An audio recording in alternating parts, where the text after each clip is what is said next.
Hi everyone, it's Marky. Today I just wanted to talk about this CEWOR artificial vines. So this is supposed to look like artificial ivy. It's really, really pretty.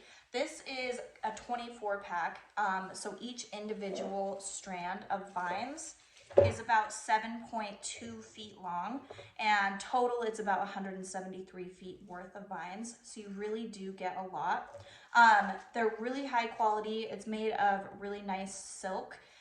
It's fade resistant and waterproof, so you don't just need to use it indoors. If you want to use it outdoors to decorate, or maybe wrap in a patio or something outdoorsy, maybe you're having a bridal shower or something pretty, a birthday party.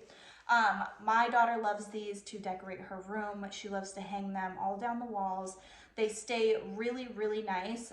She's ripped them off the walls before accidentally, and all you do is just stick it right back on and they still look great. You can bend them and twist them however you want to hang them, and they're gonna look really pretty. They're not gonna fade, they're gonna stay vibrant and just look really nice. They don't tangle up easy, which I love. I thought for sure when she wanted these that they were just going to be a tangled mess, but they're actually not. So if you are looking for something that is either going to be really pretty indoor decor for maybe your teen or you, just a pretty backdrop for a birthday party or a wedding or something like that, I think that this would be a great choice. So I hope this was helpful. Thank you.